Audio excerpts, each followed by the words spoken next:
plug the video to DVD Maker into an available USB. What?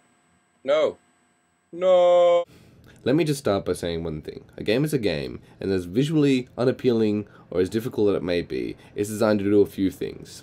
Tell a story, challenge you, entertain you. I'd also like to say that if you came here for a game bashing, you'd be sadly disappointed. As difficult as it may be, I'm trying to look for the best in games that just fell under the radar or just disappeared into the black abyss. Now with that off my chest, DNA is a game on PS2 which tries to kind of... I lost it. DNA should be in front of me. DNA is a game that I purchased for $4.95. I haven't heard anything about it, no one's ever talked to me about it, and that's the reason why I decided to pick it up. Currently going on the PS2, but you can only really get it pre-owned. A few things kind of caught me on first glance. One, is if you look real closely, it's made by Virgin Interactive. It's just a little strange there. Makes me think that, well, don't they make planes and mobile phones? And second of all, it's actually on a CD, which leads me to believe that it's in fact a PS1 port. So something that came from, they were making it out for PlayStation 1, PlayStation 2 came out and they thought, well, it's gonna run better. The premise of the game seems that you're some kind of lab-created human. I mean, could you imagine paying $80 for a game like this? Or $100 for that matter? So it would have been back in the day. To what end, not sure. Seems like you've got some kind of, you're a soldier of some variety. You start off in the world as you're trying to escape this lab that you're stuck in. Mind you, this is actually a $4.95 game. I really gotta remind people that. Forward running through, you get caught. But there's something that's... You get thrown into the sewers where you really start learning about the game rather than just running around like an idiot. The game has relatively simple controls. R1 for attack, X for jump, or something, I have no idea really. Square for bombs, circle for special attack. The game runs at a relatively good frame rate, no issues there, unless you start getting into the water. Hey!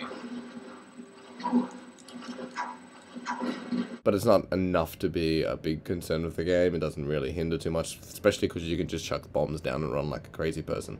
I would classify this game as a fighting action game, which has a relatively complex upgrade system, but the problem is it's got no lock-on. So you tend to start punching and just missing completely, and as soon as you miss, you get punished pretty badly for it. And back, and just hope that the straight attack... So the only real way of killing an enemy is to kind of hit him into a corner and just keep bashing him, which I guess is a strategy in itself. Slow.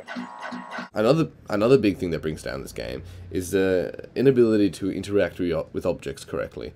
I find that when you push blocks or climb ladders, for example, the ladders can only be climbed properly when you're seeing them, which you have to rotate the camera in order to do so.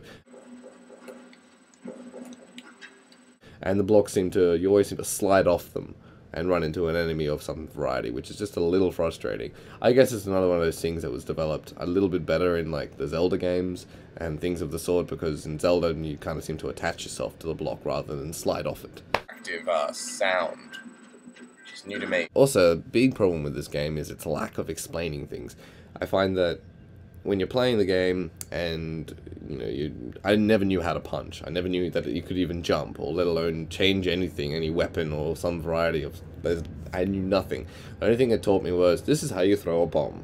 And everything else you kind of seem to learn by yourself. I learned by accident by running into a room that I didn't even know I could open that door to, that in fact there was some kind of a healing port. So instead of wasting all my health potions, I ended up, well, that's what I ended up doing.